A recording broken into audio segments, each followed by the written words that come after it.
morning, everybody. Hope you all are good. And I trust you all had a good weekend. Only one person had a good weekend. I'm glad you had a good weekend, Suzanne. So just again, a friendly reminder, on the 14th is a very significant day because we will celebrate 15 years in existence. And it's very significant. And hopefully one day I can tell you the 15-year story when you have time. But of course, I'm not going to do that right now. So please do invite your family, friends, anybody that still don't understand what RLabs is. You've been trying to explain to them. And your family, you ask them, "Na Arantxa, what is RLabs?" And then you explain to them, then they leave more confused than when they started asking the question. So bring them along, let them just enjoy. It's going to be a big celebration. And we want to ensure that we want to make sure we can have 1,000 people here. Is that okay? Could we try for 1,000? Chad, what do you think? It's a good idea. Chad says it's a good idea. Then it's a good idea because Chad is going to give everybody's lotto. Okay, so he said it's a good idea. You heard that? No, he said it was a good idea. So all of us are going to have enough zlato to buy food at the food trucks. Thank you, Chad, for committing that from Zlato's perspective. So this morning I want to talk about faith, hope, and love. Faith, hope, and love, and a very good friend of mine, Marodea, by the name of Paul. He writes a lot, or at least he wrote a lot. and he wrote something, and he says, and there are three things that remain. These three remains, and he says it's faith, hope, and love. And the greatest of these three is love. Right? And when you think about what faith means, and if I have to ask the question, what do you believe faith means? I wonder how many of you would be able to tell me if whenever you use the word faith, what comes to mind for you? Anybody? Even someone online, if you want to tell me what the word faith means to you, what does that actually mean to you? You can just put it in the chat if you're online. But maybe for those of us that are here, what does faith mean to you? Yes.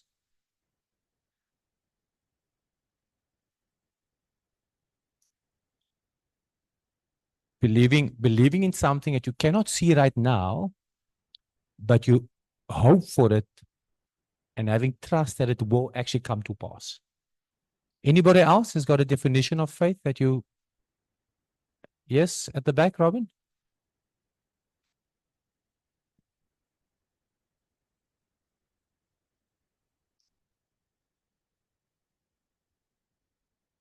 You still, when things don't seem to go your way or any way, you still keep the faith. And that is so important. Now, a quick story for you. The year is 2020. Do you know where you were in 2020? Lockdown, right? You were in the house, in the room, right? We were all washing our hands for 20 seconds. Some of us started counting 1, Mississippi, 2, Mississippi, 3, Mississippi, 4, Mississippi, because we've never washed our hands that long. No? All of a sudden, you have to wash your hands for 20 seconds. So some of us began to count what 20 seconds is, but the world was very different. And it was 2020 when, of course, lockdown happened. And I just want to remind you of the story because this is a story of faith. And at the time, we had just signed an agreement with the Development Bank of Southern Africa. We signed an agreement with them and they said, hey, guess what? We want to support you to build a building, which we were very excited about. We, of course, shared it with the RLabs family. We shared it with Rene's mom and dad at the time, and we were very happy. We were very excited. You know, and because this was something that they had faith for 40 years. Imagine having faith for 40 years. Imagine waiting for 40 years for something to manifest. That's long. But then eventually what happened was I get a call from the DBSA around April, May to say, Marlon, we've decided we're not going to do this anymore. Now, I've already told the whole world we're going to start building. We've already bought a house in Mitchell's Plain because we knew we were going to start building. And now we are being told, sorry, we don't think we're going to continue with this journey. But at that moment, even though the answer and the response wasn't a favorable response, we still kept the faith. Right? We still kept the faith. We didn't complain. We didn't go back to them and say, hey, what's wrong with you? But you told us this and you told us that. No. We kept the faith. And then we waited. And then they came back and said, you know what? Instead of 5 places, because this was one of the 5 that they were going to do, we're only going to go and do 2 of them. Right? They decided they were only going to do 2 buildings. But the other 4 was buildings that was already started. So it just makes logical sense. Why would you do something in a place where there's nothing? Don't you rather want to do something in a place where there's already buildings up, where there's other people that's already contributing towards it? And they said, Marlon, we're going to select 2, but we're going to go to our board, the decision makers, and we're going to come back to you. But it doesn't seem that Westridge will be considered because the other 4 areas are very well advanced. So even after getting the bad news, what did we do? We kept the faith. And then, lo and behold, it's September, which is a very good month for multiple reasons. Hey, Suzanne? And then the 11th of September, 2020, I remember I had a meeting with Standard Bank. We've never met with this group of people yet. We're going to have this big meeting with Standard Bank. It was also in the month of September where they said, I don't know if you remember back then, lockdown had levels. We went from a level 5 to a level 4, but in September, we were now at a level 3, which meant people could start moving around, right? Because there was a lot of people that were stuck. So we were told, hey, there's a level 3, and that particular day, I had a meeting, and the meeting was supposed to be at our space at the time in Tarrantau Road. Some of you will remember where it was. And on that morning, I woke up, and something inside of me, and it must be God, told me, don't have the meeting at Tarrantau Road, move the meeting to Vangate Cafe, which is the Vangate space for those of you that know. We decided to move the location of the meeting. Now, I would never start a meeting there if I've never met the people before. I will always take them, for those of you who can remember, to Tarrantau, have the meeting there, and then I will take them to see Vangate as part of the experience. But for that morning, I decided not to take them to our main location, but take them to one of the smaller locations. And while I was sitting there, met the group from Standard Bank, they came to visit. And then all of a sudden, we get my phone there's just a lot of messages coming. I'm like, why am I getting so many missed calls? Like a lot of missed calls, right? Then I get messages, but can't now read the messages because I'm now in this meeting with these people. But eventually I asked them, I said, can I please I see my phone is going crazy. But also the people that's there trying to get my attention to tell me, Marlon, please check your phone. Eventually, I'm in this meeting. I check my phone, and on my phone, it says that the sheriff of the court is at our other place. And they've basically told us that we've got 2 hours to pack up our stuff and leave the premises, or else they're going to put everything out on the streets. Right? Now, remember, I'm in a meeting with people that I don't know. That's now the message that I read. But I still have to keep the faith. So I'm like, okay, it's not quite what I thought the messages would be about. Continued the meeting, and as soon as the meeting was over, I rushed back. And there we found ourselves having to pack up 11 years.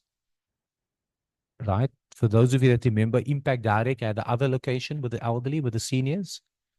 And we had 2 hours now, they told us to pack up everything. And I was like, why is this happening? First, we got this disappointment that we didn't share the information about the space not continuing with anybody because we kept the faith. right? And now we are being thrown out. We're being evicted. Even though we paid our rental, we paid everything, but we are being kicked out. Basically kicked out onto the curb. Né? And the crazy thing about that particular day was a week later, after we managed to pack up everything and we left. And for many of us, that was the last time we were in that place, right? But a week later, we get a message from the DBSA to say, you know what, they've decided, they've selected the two, and one of it is actually going to be Westridge. A week later. But it's because we kept the faith. So for all of us, doesn't matter how hard things might seem, you have to keep the faith. Doesn't matter if you have been disappointed, and people do disappoint, you keep the faith. It doesn't matter if you seem like giving up and you're like, oh, I just can't anymore. You have to keep the faith. Because you don't know, you might be one moment, one day, 1 week away from the very thing that you've been trusting God for, the very thing that you've been praying about, very thing that you've been believing for. So you have to keep the faith. And the great thing about faith is we also have what we call hope, and we all know RLabs is all about hope. Now, hope is the perseverance of faith. That's what hope is. Hope is actually the perseverance of faith. It means that when your faith seems to be weak and things seems to be going wrong, then your hope starts to rise up and tell you, don't give up. Just hold on a little bit longer. And there's an interesting story by a gentleman by the name of Viktor Frankl. So he basically came out of the Holocaust during World War II. And he wrote a book called The Man in Search of Meaning. And while they were going through all these concentration camps and all of these things, he says the thing that kept him going was hope. He says the reason, it wasn't because there was a lack of food. It wasn't because they were being treated differently and being beaten and all. He says it was hope that kept him going. So for all of us, we might be going through different kind of things right now. We might be facing different kinds of challenges. But I do want to encourage you. Don't give up on hope. Because hope is the perseverance of faith. Right? And that is important. Your faith has to persevere. And the perseverance of faith only comes with trials and challenges. So for those of you that had a hard year, it simply means that your faith, we use the word faith of being tested, but actually it means that your character that's being built. It means that you are being refined, right? That's what it means. So hope is very important for us. That is why we want to ensure that hope becomes contagious. So we need to always think about what do we do so that we reflect hope. Because there might just be someone that comes through the door.